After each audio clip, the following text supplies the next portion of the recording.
کہتی ہیں لیکن نہ میں نے رسول اللہ سے کوئی ذکر کیا، نہ آپ نے مجھ سے اس بات کی کوئی بات اس بارے میں کی، اور میں آپ سے اجازت لے کر اپنے والدین کے گھر چلی گئی۔ گھر پہنچ کر کہتی ہیں کہ میں نے اپنی والدہ حضرت ام رومان سے پوچھا کہ اے ماں، تم کو معلوم ہے کہ لوگ میرے بارے میں کیا کہتے پھر رہے ہیں؟ ام رومان نے بیٹی کی یہ بات سنی تو انہیں تسلی دی اور کہا بیٹی، میری پیاری بیٹی، تو رنج نہ کر، دنیا کا قاعدہ اور دستور ہے کہ جو عورت خوبصورت اور اپنے شوہر کے نزدیک بلند مرتبے کی حامل ہوتی ہے تو حاسدین اس کو نقصان پہنچانے کے لیے ہر حد سے گزر جاتے ہیں۔ میں چاہتی ہوں خواتین غور سے سنیں یہ بات۔ سیدہ عائشہ صدیقہ فرماتی ہیں کہ مجھ کو اس واقعے سے کپ کپی چڑھ کر اس قدر بخار ہوا کہ میری والدہ ام رومان نے گھر کے تمام کپڑے، چادریں مجھ پر ڈال دیں، تمام رات آنسو بہاتے گزری، ایک لمحے کے لیے بھی آنسو نہیں تھم رہے تھے۔ اسی طرح کئی دن گزر گئے۔ دراصل ہر عشق کی ناظرین کرام ایک آزمائش ہوتی ہے، اور رسول اللہ کی محبوب زوجہ بھی اسی عشق کی آزمائش سے گزر رہی تھی۔ بہتان لگانے والوں کو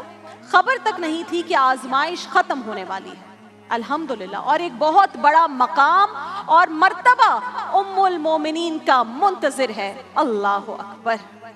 باوفا باصفا سیدہ عائشہ، باوفا باصفا سیدہ عائشہ، طیبہ طاہرہ سیدہ عائشہ، جن کی عفت پہ کرتا ہے قرآن بیان، ایسی ہے باحیا سیدہ عائشہ، لب پہ ذکر نبی، دل میں خوف خدا ہے بہت پارسا سیدہ عائشہ، باوفا باصفا سیدہ عائشہ۔ ناظرین کرام، یہ وقت خاندان صدیقی کے لیے آزمائش کی گھڑیاں تھیں۔ گھر کا ذرہ ذرہ مغموم اور اداس تھا۔ بعض مشائخ نے تو یہاں تک لکھا ہے کہ اس وقت سیدنا ابو بکر صدیق رضی اللہ تعالیٰ عنہ کے گھر ایک پالتو بلی تھی، اور یہ کہا گیا ہے کہ وہ ان دنوں میں، ان مومنٹس میں وہ بلی تک بیٹھی رویا کرتی تھی۔ سیدہ عائشہ کی اس بہتان کی وجہ سے وہی کیفیت تھی جسے ناظرین کرام کبھی حضرت مریم سلام اللہ علیہا گزری تھی۔ اماں عائشہ فرماتی ہیں کہ انہی دنوں میں میں نے ایک خواب دیکھا جس میں ایک شخص نے مجھ سے پوچھا کہ کیا بات ہے، کیوں اداس ہے؟ میں نے کہا کہ لوگ جو کچھ کہہ رہے ہیں میں اس کی وجہ سے بہت غمگین ہوں۔ تو اس شخص نے کہا کہ ان کلمات کے ساتھ دعا کرو، اللہ تعالیٰ تمہاری پریشانی دور کرے گا۔ میں وہ جو دعا بتائی گئی تھی اس کا ترجمہ آپ کے سامنے پیش کروں گی۔ وہ دعا کچھ یوں تھی کہ اے نعمتوں کی تکمیل کرنے والے، اور اے غموں کو ہٹانے والے، پریشانیوں کو دور کرنے والے، مصیبتوں کے اندھیروں سے نکالنے والے، فیصلوں میں سب سے زیادہ انصاف کرنے والے اور ظالم سے بدلہ لینے والے، اے اول اے آخر، میری اس پریشانی کو دور فرما دے اور میرے لیے نجات کی کوئی راہ پیدا فرما دے۔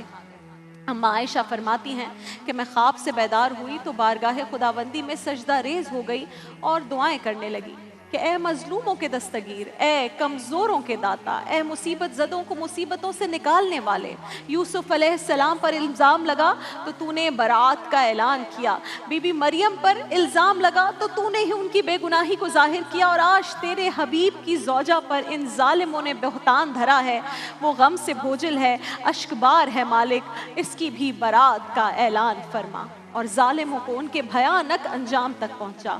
دعا کی کہ اے رحمان و رحیم اپنے حبیب کے ناموں کی لاج رکھ لے۔ ناظرین کرام، وہ عرش الہی جو ایک عام انسان کی آہوزاری پر لرز اٹھتا ہے، چاہے وہ کوئی گویہ ہو اور وہ اللہ کے آگے کچھ مانگے، اللہ تعالیٰ خلیفہ کو بھیج دیتے ہیں، تو یہ تو آپ کی پیاری زوجہ ہے، وہ اپنے رسول کی محبوب زوجہ کی فریاد پر کیوں نہ لرزتا؟ آپ کی مناجات پر اللہ تعالی کا دریائے رحمت جوش میں آ گیا۔ سیدہ عائشہ کے اس آزمائش سے سرخرو ہونے اور بہتان لگانے والوں کے ذلیل و رسوا ہونے کی اب گھڑیاں قریب آ گئی تھی۔ اللہ اکبر۔ مومنوں کی ہے ماں سیدہ عائشہ، مومنوں کی ہے ماں سیدہ عائشہ، سیدہ عائشہ، سیدہ عائشہ تاج شرم و حیا، سیدہ عائشہ تاج شرم و حیا، سیدہ عائشہ زوجہ مصطفیٰ، سیدہ عائشہ، سیدہ عائشہ، سیدہ عائشہ، سیدہ عائشہ، سیدہ عائشہ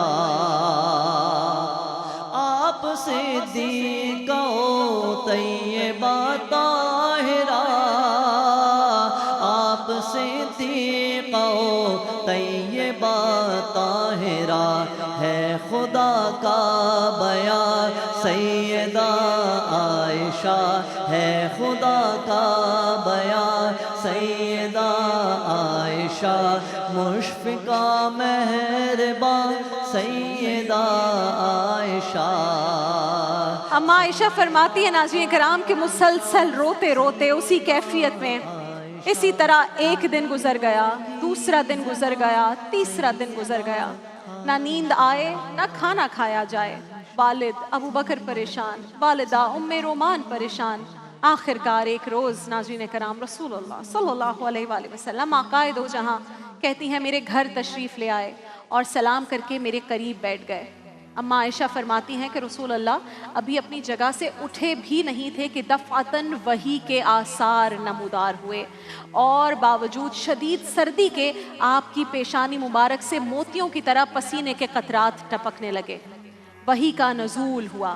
وحی کا نزول ختم بھی ہوا تو رسالت مآب صلی اللہ علیہ وآلہ وسلم کے چہرہ انور پر مسرت اور بشاشت کے آثار نمودار ہو گئے، اور آپ تبسم فرماتے ہوئے دست مبارک سے جبین منور کے پسینے کو پونچھتے ہوئے سیدہ عائشہ صدیقہ کی طرف متوجہ ہوئے، اور پہلی بات جو آپ نے، پہلا کلمہ جو آپ زبان مبارک سے آپ کی نکلا وہ یہ تھا کہ عائشہ تجھے خوشخبری ہو، بے شک اللہ تعالیٰ نے تیری برات نازل فرمائی ہے۔ یہ فرمانے کے بعد آپ صلی اللہ علیہ وآلہ وسلم نے سورہ نور کی آیات تلاوت کرنا شروع کر دی، ایک نہیں، دو نہیں، تین نہیں، پوری 18 آیات اللہ تعالیٰ نے ام المومنین ہم سب کی ماں اما عائشہ کی برات میں وہ نازل فرمائی، 18 آیات یک کے بعد دیگرے۔ دامن وقت میں اتنی گنجائش نہیں، کاش ہوتی تو پوری سورہ نور کا ترجمہ آپ کے سامنے اس وقت اس کیفیت میں پیش کرتی اور مجھے بہت اچھا لگتا، لیکن میں کچھ آیات کا ترجمہ آپ کے سامنے رکھوں گی۔ ناظرین کرام سورہ نور کی آیت نمبر 16 میں اللہ تعالیٰ نے فرمایا کہ اے لوگوں جب تم نے یہ بہتان سنا تھا تو تم نے اسی وقت یہ کیوں نہ کہہ دیا کہ ہمارے لیے یہ جائز ہی نہیں کہ ہم اسے زبان پر لے آئیں، بلکہ تم یہ کہتے ہو کہ اے اللہ، تم یہ کہتے کہ اے اللہ تو پاک ہے اس بات سے کہ ایسی عورت کو اپنے حبیب مکرم صلی اللہ علیہ وآلہ وسلم کی محبوب زوجہ بنا دے،